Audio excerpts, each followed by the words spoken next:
Well, hello everybody.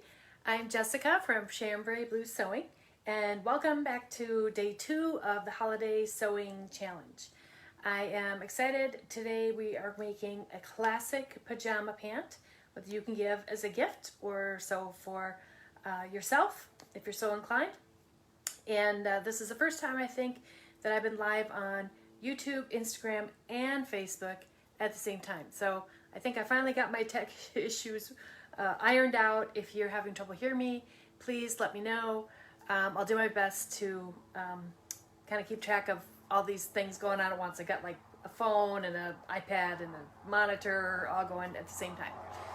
So one other thing I should mention, I'm hearing planes already. I live very close to the field where the Blue Angels do their practicing, and every once in a while we get these jets that are really loud, so I apologize for that in advance. Hopefully it won't be too bothersome.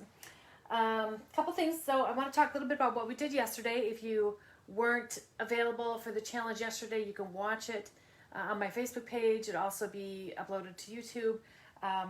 Yesterday we made a t-shirt with holiday applique. If you can see, the t-shirt is back here on my dress form. Not everybody can see that, but the holiday applique was Christmas tree with this cute little plaid fabric. So those are all free downloads on my website. If you follow the link in profile or in the description of this post, you can follow the links and get the downloads. Now I must forewarn you, the patterns for these ended up being much larger than they were intended to be. So for the t-shirt, the bust size is going up to a 72. So it's really a large shirt. I am redoing the pattern so that we'll have the normal size range, and I apologize for that. There were some mistakes that were made in translation there. So for right now, just know that it's large. The smallest size is a 1X, and it goes up from there. So if you're looking for larger patterns, this is your opportunity. And if you're not looking for larger patterns, hold on a little bit longer until we get all the issues ironed out. The same goes true for the pajama pants. The hip circumference for the pajama pants is right now at like a 72 for the larger size. So that's much larger than most people need. And we are working on correcting that. But if you need a large size, we've got it. So let's talk a little more about the pants. So my sample pants I made almost a year ago now, and I love them. I wear them for lounging a lot, and they're super comfortable because they have, you know, of course, a stretchy elastic waist. I put pockets in them for lounging. It's kind of not a great thing to do if you're making sleepwear though, and I'll tell you why. It's because when you sleep on it, when you sleep on your side, it's a little bit bulky and uncomfortable. So I would suggest that for sleepwear, you use the one-piece pajama pant, which is what we're making today. I just showed you this so you have an idea of the options. You can take that one-piece pant pattern, slice it, and separate it into 2 pieces, and then add a pocket if you wish, which is what I did here. That is not included with this first pattern drafting. Down the road, I'll have another pant that will have the pocket piece included. So it's an easy enough to do if you're a little bit experienced with pattern making. If you're not, then you might want to just hold off. So a couple things about the plaid. So plaids aren't always your friend when you're working with them. They can be hard to match and generally it takes up more fabric to match a plaid. So that's one advantage of doing a one-piece pant versus a 2-piece pant. And what's the difference? So a one-piece pant will not have a side seam in it. It has one piece of fabric from the center front to the center back. And that is actually a great thing to use with a plaid fabric because you don't have to worry about matching those seams. And we'll talk a little bit more about that in a bit when we get to starting the pants. I want to talk a little bit about fabrics for this project. So flannel fabric, if you're going to use flannel, is generally very narrow. It's about 42 inches wide, and if you're making a larger size, anything more than like a 2X, it's not going to fit on that narrow good. So you're going to have to look for a wider fabric. Some good choices would be linen, knits, jersey, ITY knits. You could use crushed velvet, stretch velvet would work. All of those come in wider widths for larger sizes. The smaller sizes, of course, you could even use, like quilting cotton is generally quite narrow as well, or silk is narrow. If you're in a smaller size range, those fabrics would work very well for this project. Tomorrow, we are going to be sewing the next part of the grouping, which will be the eye mask. First, it's a sleeping eye mask, right? You put it over your eyes while you sleep, and the hair scrunchie. Super easy part tomorrow. And then on Thursday, the last day, we're making this tote bag. So this is called the Japanese knot bag, and it's just a really fun little way to package your gift and put it under the tree. You could even add a monogram or something like that for the recipient on the front. So that's coming up. Okay, let's talk a little bit more about specifics. So my fabric is flannel for this project. Flannel, in the US at least, has a disclaimer on it that says not intended for children's sleepwear. And I thought we'd talk a little bit about that.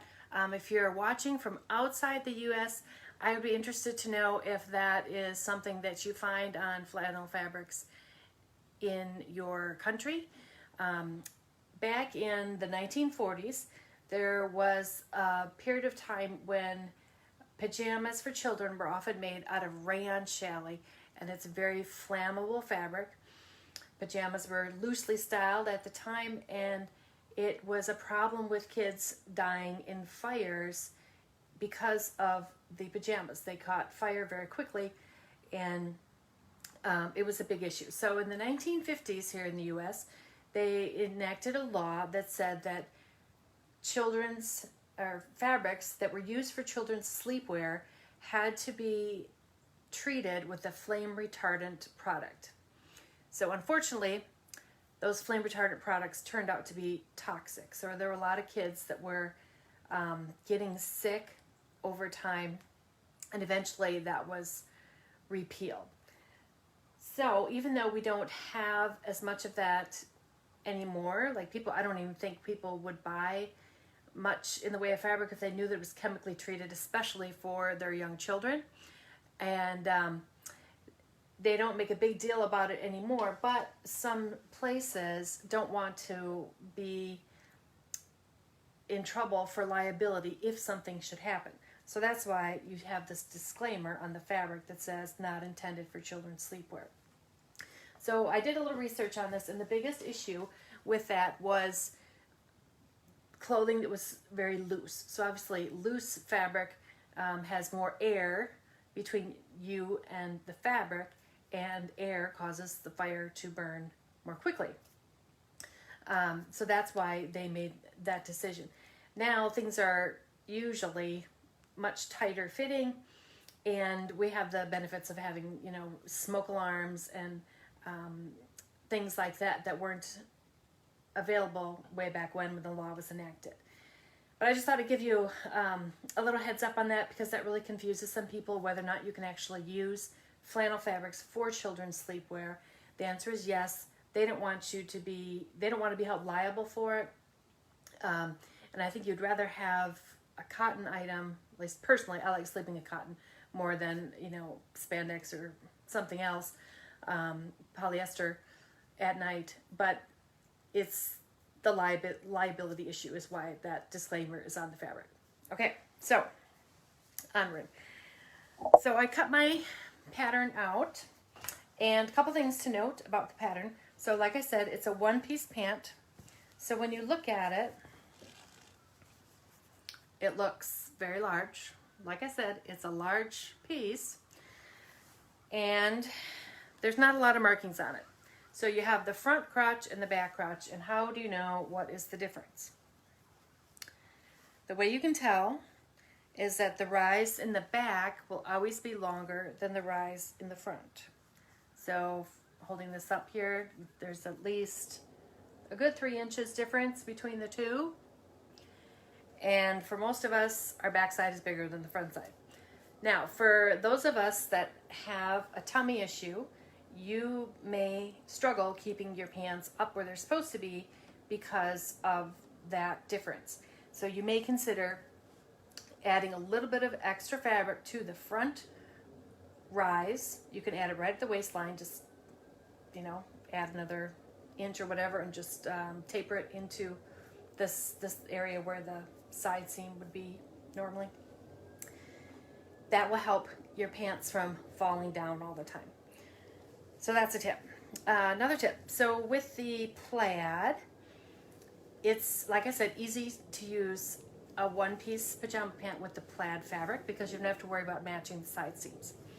However, if you cut the design at the same point where the crotch and the inseam meet, the same point in the plaid. So my plaid is blue and green, and I cut it just above the green stripe on both pieces. Line up your pattern so it's just above the green stripe on both pieces. It will match when you go to sew that seam. It's like magic. And we all love magic, right? Okay, so we're gonna start by sewing this together here. I'm just gonna turn the two pieces right sides together. I am using just an all-purpose thread on my machine with a stitch length of 3.0.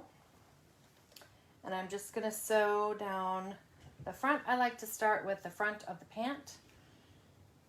Start at the top, work my way down. If you prefer, you can go in here and pin every stripe to make sure that it's going to match. I'm not going to be that particular while we're live. 5/8 inch seam allowance. And let me know where you're tuning in from. I always think it's fascinating how far video goes to all kinds of different places.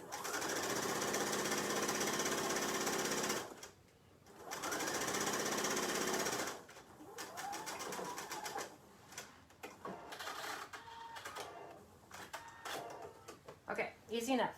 So for seam finishes, I prefer to finish my seams with a serger. You can use pinking shears for woven fabrics as well. Knit fabrics don't necessarily have to be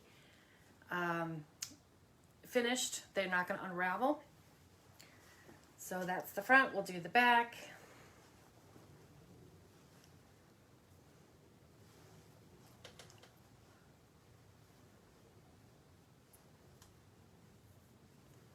Okay. And if you've never sewn pants before, the one-piece pant is super easy because you don't get confused. I've had so many students of mine who started sewing garments. Their first project was a two-piece pajama pant, and they were so confused. They had no idea what they were doing. It's easy to get the inseam mixed up with the side seam, and you don't want to be doing that. So if you're new to sewing, this is a great project to start with. Okay, the back seam.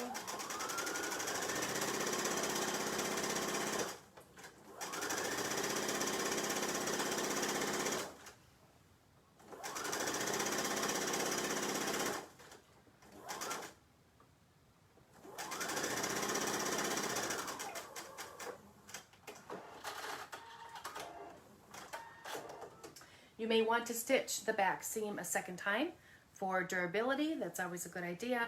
I'm not going to do that right now during the live show. Okay, so we have our the front and the back crotch already sewn. So now we're going to pull it the opposite direction. I'm lining up like my front and back crotch together here. And then if you kind of turn it upside down, you have your inseam. So I cut my pants into shorts because I live in Florida and I just don't need any long pants at this moment in time. So here we are. So we're going to sew the inseam next. Same kind of process, stitch length 3.0. I'm going to sew my seam allowances to the side and then I go back and serge them later on. You don't have to wait for me to do that. Some people like to serge all their pieces before they begin. It's up to you how you finish your seams. And I do not use pins, if you noticed. I prefer to pull and stretch the two fabrics together with my hands.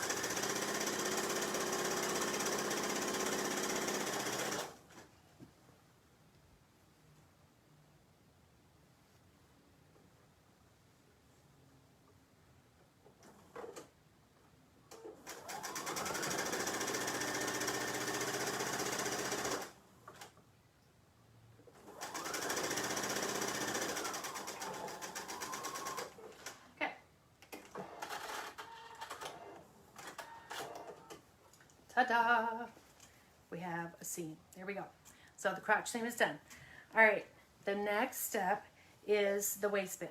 So there's a couple of options here for the waistband. You can use a traditional style with the elastic that's inside the fabric casing, and that's what I'm going to show you today. If you prefer, you can use this type of elastic. It's glittery and shiny and similar to what they use on boxer shorts.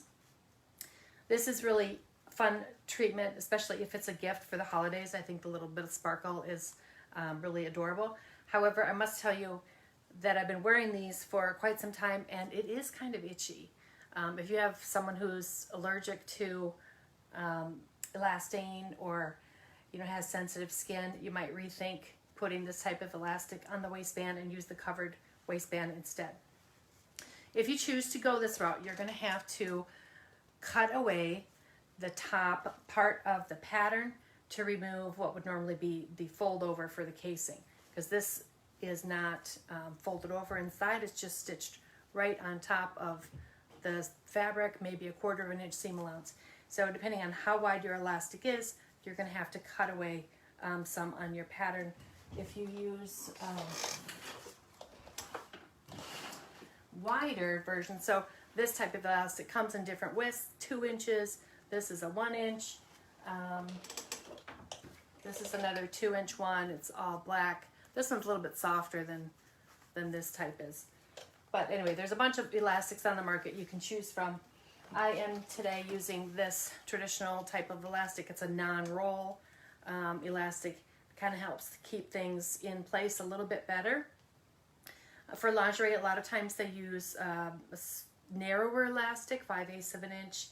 For this project, I choose the wider elastic just because the pants seem to stay up better. If you're making underwear, that type of thing, you can go with a more narrow elastic, but I would stick with the wider one for this particular project. So that's what we're going to be doing. An option is to put a drawstring cord in it. If you do that, you're going to have to put a buttonhole at the center front before you do the fold over casing. And if you're using cotton cording, you make sure you have to secure the ends so that it doesn't fray. I use a flame to do that. We're going to play with fire, why not? Here we go. So this always scares people, but I think it's kind of fun. So you take your flame here and you're just going to touch the ends to the drawstring, and you can see it's just going to shrivel up, and it'll heat seal the edge so that you don't have to worry about it unraveling. It also makes it easier to thread through the casing. Beware, it does get hot and it takes a little while for it to cool off, so just be a little bit careful with that. But that's how that works. I have seen people wrap these with tape in the store, like when you buy cording, a lot of times they'll wrap it with tape before they cut it. That helps a little bit, but it doesn't do any good when it goes through the wash. So this is a much better treatment. You can wash it, you can dry it. It's not going to fall apart on you. Fray check is an option, although I do think that this works better than fray check does on the cotton cording. So that's a little bit about that. Okay, back to the pant. Let's get it, the elastic waist going here. So I like to put my elastic at the center back. I'm sorry, the opening at center back, so that it'll be covered like with a tag. I always put a tag at the center back kind of for my own benefit to know where the center back is, but also to just show that it's a handmade item. And if you're making a gift, I think that's a great touch for the holidays. You can make your own tags, or you can order them from Etsy. There's a lot of places that'll do that. So for now, we're going to start making the casing.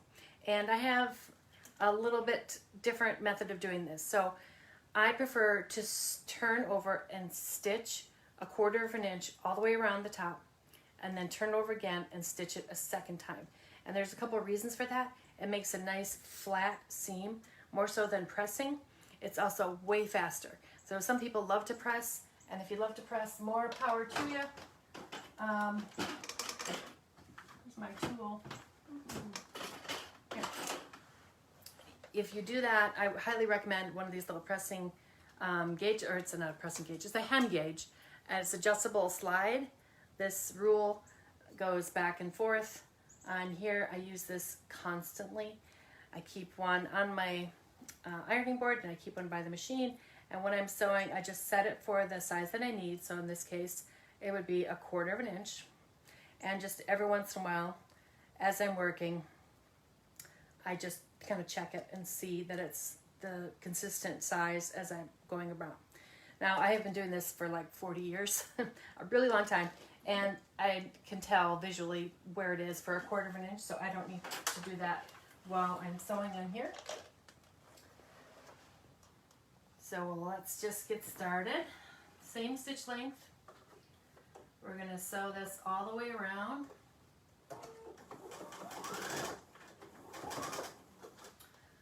And the tip that I like to use is the inside part of your presser foot is about 1/4 of an inch wide. So if you're trying to make 1/4 of an inch seam, it's really easy to just fold your fabric over and just aim for the inside part of the presser foot to keep it even.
Almost there.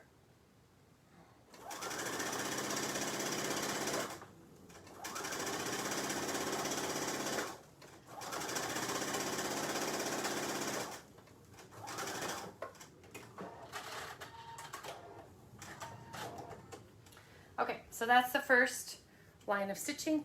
It gives you a nice flat edge at the top. And when you turn it over, so I'm using 1 inch elastic, I'm going to turn this casing over another 1 1/4 inches. So for this, I will use my hem gauge. I'm setting it to 1 1/4, and that way I know exactly how much to turn this over. When I go back to stitch this a second time to make the casing, I'm going to stitch right on top of that first row of stitching, and it makes it really easy to go all the way around, keep it straight and even, and not have any disastrous issues there. And plus, you don't have to pin it that way.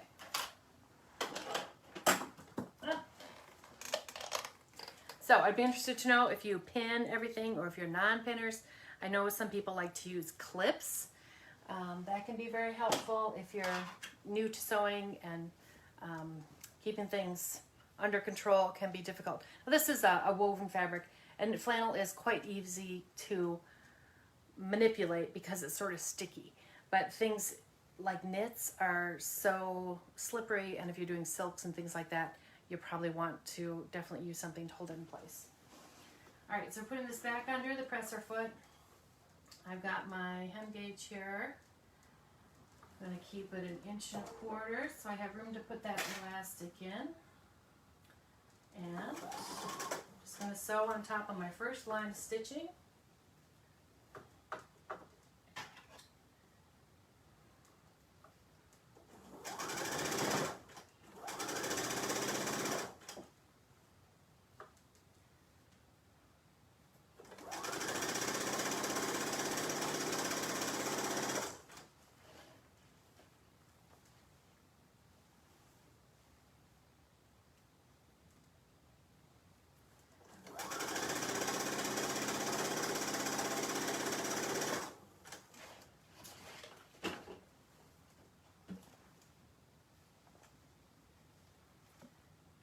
Okay.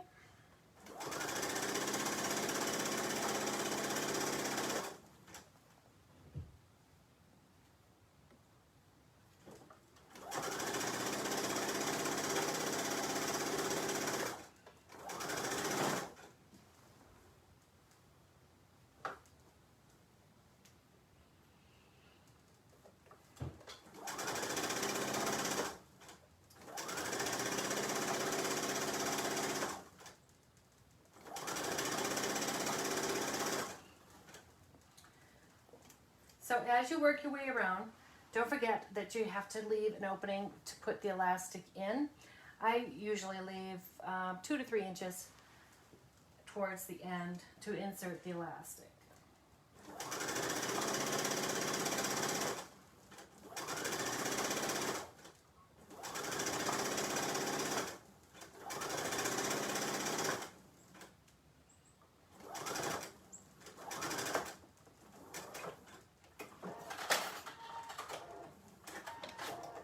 Okay, so there we are. Doesn't take that long when you get going. Here we go. So let's talk about elastic.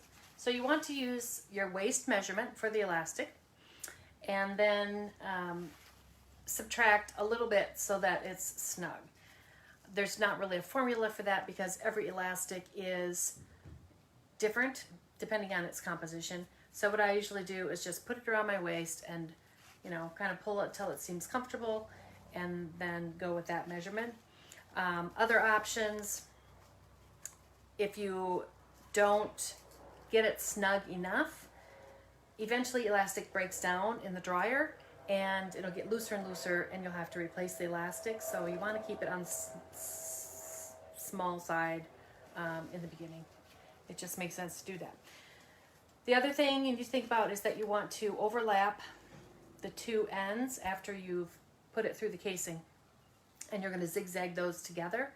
You want to overlap probably by 1 inch or a little bit more, maybe 1.25 inches at the most. So make sure you include that in your measurement. So I'm going to cut mine here, and then we'll work it through the opening. So I recently bought one of these, and I am kind of old school. I don't tend to buy a lot of sewing supplies, but this bodkin is the best thing ever for inserting elastic. I got this from Nancy's Notions. You can probably get them on Amazon or whatever. It's a Clover brand, and the way it works, it's this tiny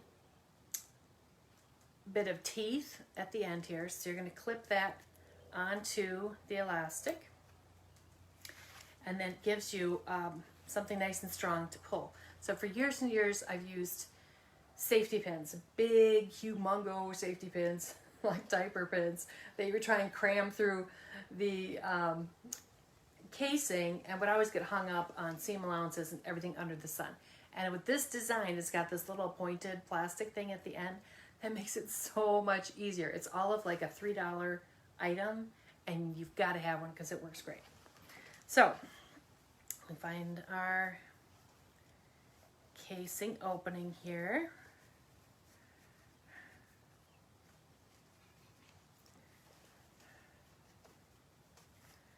thread that through.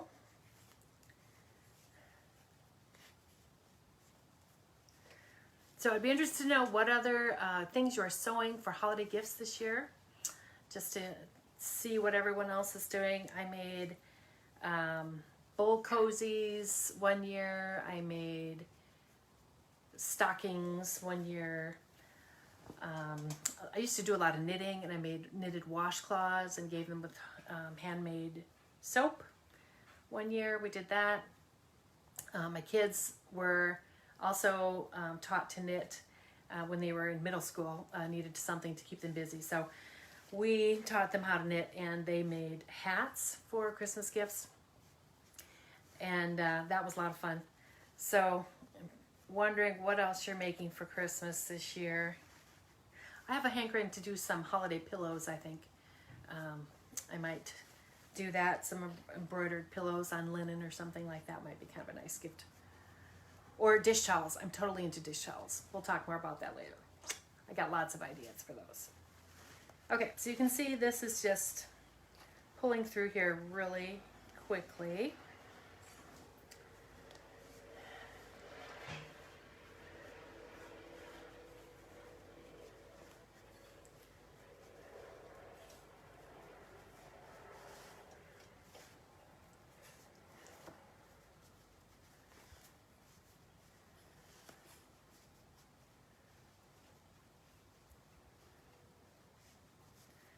All right, there we go. So my opening is big enough where it's very easy to pull them both through.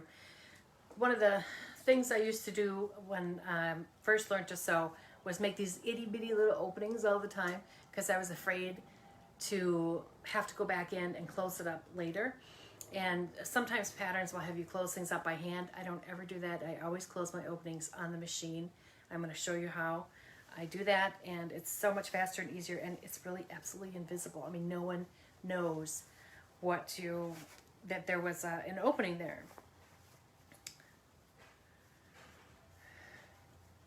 So we're going to work this out. The other thing to be careful of is to make sure that your elastic is not twisted inside the casing. You want to make sure it's smooth and not twisted. That's really annoying when you get in there and you get a big lump of elastic. You got to start over. Okay, so I think I cut my elastic a little bit too large. I'm going to take the bodkin off now. There you go. And I'm going to trim this down a little bit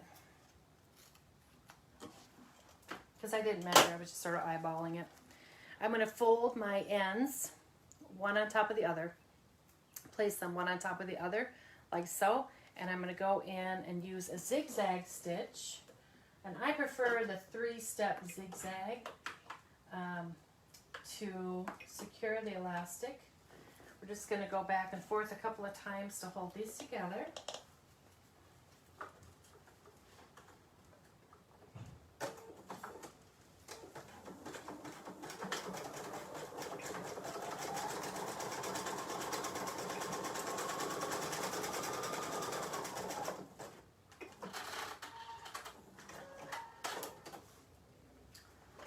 You can trim the threads and trim it a little bit closer to the stitching, like so. That's what it's going to look like. Then you can ease it back into the casing. Now, last step, like I said, is to stitch this opening closed. So here's another benefit of using this technique of 2 rows of stitching, one for the first 1/4 of an inch and then turning the casing over and stitching it on top of that. So now I know exactly where to stitch. I know you can't see this because my fabric is dark, but I can follow that row of stitching again to close the casing, and it's absolutely invisible. You won't know that that stitching is even there, that it was done at a different time than the rest of it. Oops. Make sure you change your machine back to your original settings. There we go, 3.0 straight stitch.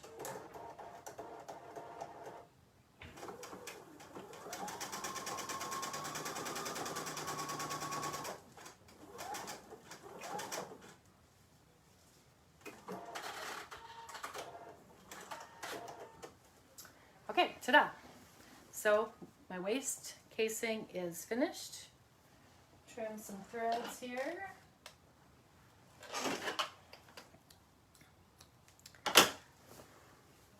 So I'm going to turn these right side out just so you can see how they look so far. Looking pretty good. Look at that. My center front seam is matched on the front. The plaids are all matching. Pretty much could be a little better. The back actually worked out perfect. If I wasn't busy talking to you all, I would have made the front a little better. But anyhow, it's done. Okay, next step is the hem. So the hem is very simple. It is the same process that you just did for the waistline casing. So what I would do would be to turn this over 1/4 of an inch, stitch it, turn the whole thing again, another inch, and stitch it again. So I'll do one leg just to show you what that's like.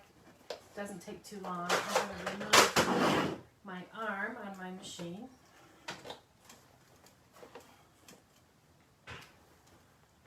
Then you can go back in at the end and press everything when you're finished. Again, I don't use pins for this. The inside part of the presser foot is a good guideline to use for 1/4 of an inch seam allowance.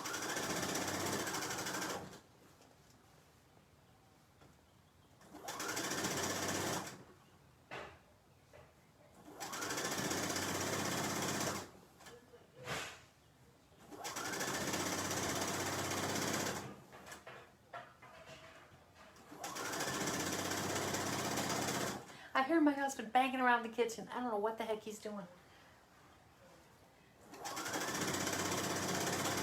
When I get on camera is when everybody makes noise. It never fails.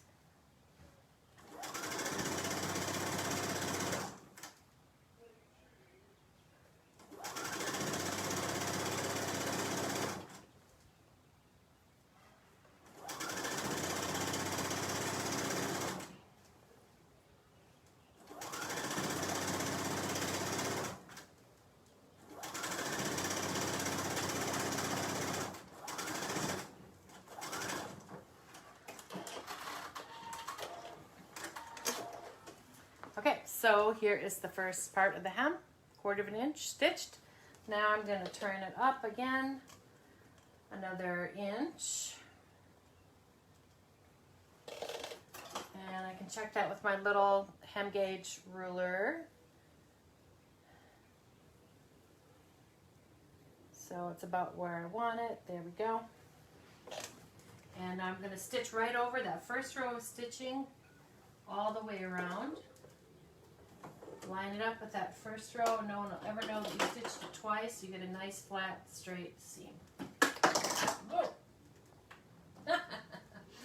I'm making a mess over here.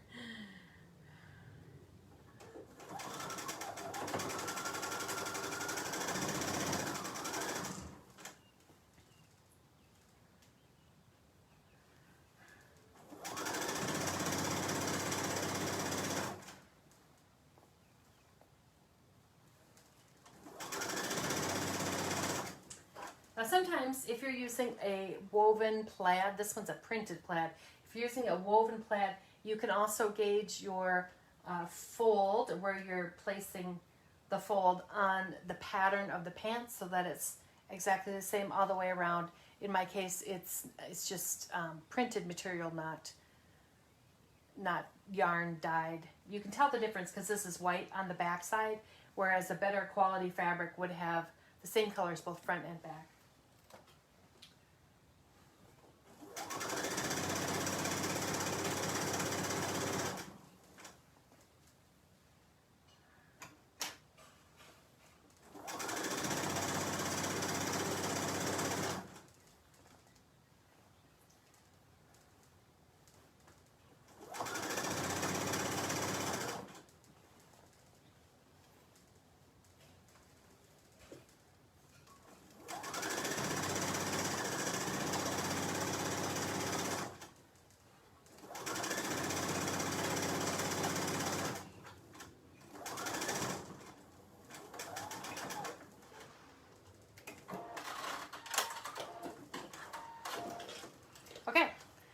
trim your threads and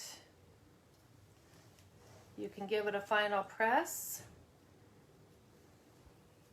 And you should be all set. So that's what we have. That's the hem. Looking pretty good. You see that? It's kind of dark. And that's pretty much it. Got one more leg to hem, but those are the shorts. Wasn't that easy? They're like the easiest things in the world to make, honestly. So if you're sewing for a gentleman, I'm going to have coming up in the next few weeks a pattern for a pair of boxers for guys. Because that was one of the first things I made for him when we first got married, and he loved them. He wore them forever. So it's a great gift item for guys. So I'll have that coming up later on. Just keep that in the back of your mind. You can start by practicing on a set for you and maybe make some for someone else, the men in your life later on. So that's what we have. Ta-da! Look at that. Quick, easy project to sew. So tomorrow, if you check back in with me here, 1 o'clock Central Standard Time, I am going to be doing the eye mask and the hair scrunchie to go with this gift set. And then Thursday, we'll be making the gift bag to put it all in. So if you have any questions, please let me know, and I'm happy to answer them. Let's see what we have here. I like the pattern. I just downloaded it. It'll make a great gift for my husband or for me. It's not going to show me the rest of it. There we go. I would be sure, I have to say, if I was doing a sew along, I'd be sure to screw up royally. You're doing well. Thank you so much. I don't feel like I'm doing all that well because yesterday was sort of a disaster. And yeah, we'll just roll with it, you know. We'll just roll with it. Live video is always entertaining. There's always something that goes wrong when you don't expect it to. And I've learned enough that I can just keep on going and try not to let it face me because everybody has the same issues. You know, you got kids dropping in the middle of conference calls and phones ringing and dogs barking, and it's just how life is. So fortunately, the Navy didn't show up. At least we didn't have the, you know, jet problems here in the middle of the video. So thank you for watching. That's all for today, and I will see you tomorrow at the same time. Bye-bye. Okay. Da, da, da, da.